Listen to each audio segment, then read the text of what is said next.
A public committee for the protection of Yermek Narımbayev is also appealing for the fair court decision. On Friday, the activist associates came to the city court with a petition to grant access to the video of the trial against the oppositionist. This record could prove that Narımbayev never actually resisted police actions or offended the district judge, for which he was subsequently sentenced to 4 years of imprisonment.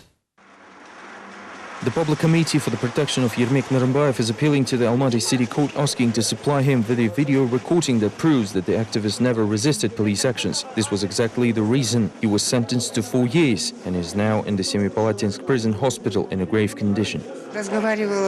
I have talked to the medical department head and he said that they're likely to use force-feeding in the nearest future.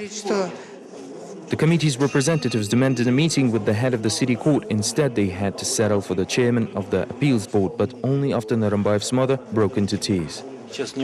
I cannot tell you anything as the case was never reviewed by the city court's appeals board. I do not even know the essence of the case, but in any way, the matter should be settled by the court that reviewed the case. After it became clear that the meeting in the city court will not guarantee any results, supporters of the political prisoner decided to follow Yerden Aripov's advice and appeal to the initial court on Monday. There is a prison camp somewhere near Semipalatinsk, and Narımbayev is treated there in a hospital. He shares the ward with a guard who makes sure the inmate will not commit suicide. Exactly 50 days ago, Yermek Narımbayev went on a hunger strike for the last 3 days after he was hospitalized from the prison in the village Solnishny. The activist is also refusing to drink water. Narımbayev supporters believe that the reason the oppositionist was denied to add the material evidence to the case is questionable at best, as the court simply referred to the lack of technical equipment. The trial over Yermek Narımbayev and other illegal arrests were the subject of the OSCE Human Dimension Conference in Warsaw, Poland on October 8th. The real triumph of the Kazakh dictatorship came through during the discussion of the situation with the mass media in the country. While seeking the OSCE chairmanship, Kazakh government promised to liberalize the legislation and ensure the compliance of the fundamental rights and freedoms in the country.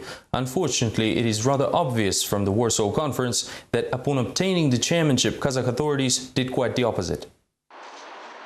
Kazakhstan disregards democratic standards even in Europe. During the session devoted to media freedom, Kazakh moderator gave the floor to the pro-government newspapers and associations from Kazakhstan 3 times, ignoring the OSCE regulations. In addition, Kazakh Foreign Affairs Ministry was represented by some government-funded NGOs. Their goal was to challenge the facts provided by the oppressed journalists of Kazakh publications, including the newspapers Golos Respubliki and Vzгляд.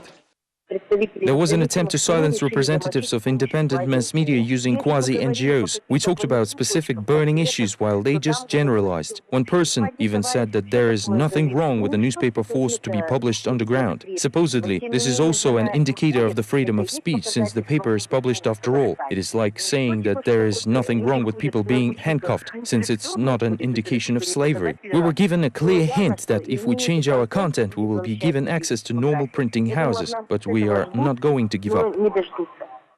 The editor of the newspaper Vzгляд described the situation as a circus and clowning. At the same time, the presentation staged in Warsaw by the official Kazakh delegation has not convinced anyone.